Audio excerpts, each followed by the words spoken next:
ನನಗಂದ್ರೆ ರೈತರು ಕೆಲವರು ಹೇಳ್ತಾರೆ.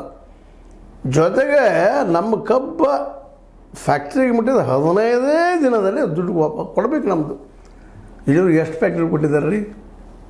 ಕೋವಿಡ್ ನಮ್ಮ ಸಕ್ಕರೆ ಕಾರ್ಖಾನೆ ಇರ್ಬೋದು, ಖಾಸಗಿಯವರಾಗಿರ್ಬೋದು, ಎಷ್ಟು ಕರೆಕ್ಟ್ ಕೊಟ್ಟಾರೆ. ಎಲ್ಲೋ ಒಬ್ಬರು ಇರ್ಬೋದು, ಎಕ್ಸೆಪ್ಷನ್ ಅಂತೀನೋ ಅದಕ್ಕೆ. ಎಲ್ಲ ಕಾರ್ಯಗಳು ಎಲ್ಲೋ ಒಂದು ಕಾರ್ಯಗಳಿರ್ಬೋದು ಲಾಭದಲ್ಲಿ ಆಗಿದೆ ನಮ್ಮಂತೇಳಿ.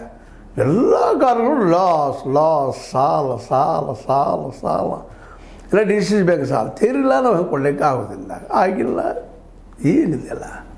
ಅವ್ರಂಗಿದ್ದ ನಿಮ್ಗೆ ಎಲ್ಲಿ ಕೊಡ್ತಾರೆ ರೀ ಅವರು? ಲಾಸ್ ತೋರಿಸ್ತಾರೆ ಅವರು.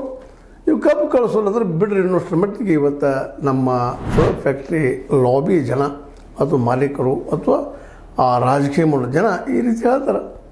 ಮತ್ತು ದರ ನಿಗದಿ ಮಾಡಲಿ ಅಂತಂದರೆ ಬೆಳೆದ ಕಬ್ಬು ಇಟ್ಟು ಕೊಡೋದು ಹೊಲದಲ್ಲೇ. ಅದು ಗೊತ್ತದ, ನೀವು ನಿಶ್ಚಿತವಾಗಿ ಕಳಿಸ್ತೀರಿ ಅಂತೇಳಿ.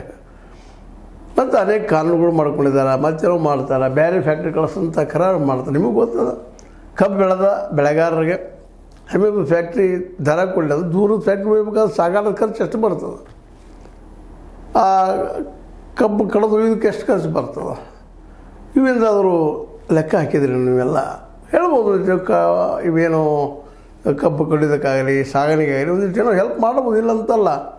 ಆದ್ರೆ ಎಷ್ಟರ ಮಟ್ಟಿಗೆ ಅದು ರೈತಗೆ ಇದೇ 3,000 ಕೊಡೋದಕ್ಕೆ 3,000 ಸಾಲ 2 ಸಲ ಅಡ್ಡಾಡಿಸ್ತಾರೆ ಮ್ಯಾನೇಜ್ಮೆಂಟ್ದವ್ರು. ಕೆಲವೊಂದು ಇನ್ನೂ ಬಾಕಿ ಅದ ರೀ, ಬಿಲ್ ಬಾಕಿ ಅದ ರೈತರದು. ಕೇಳಿದ ತಕ್ಷಣ ಲಾಸ್ ಆಗಿದೆ ರೀ, ಲಾಭ ಇಲ್ಲ ರೀ. ಶುಗರ್ ಸಕ್ಕರೆ ಐತೆ ನೋಡ್ರಿ, ಒಯ್ದ್ರು ನೀವು ಖರೀದಿಗೆ ಅಂತೇಳಿ.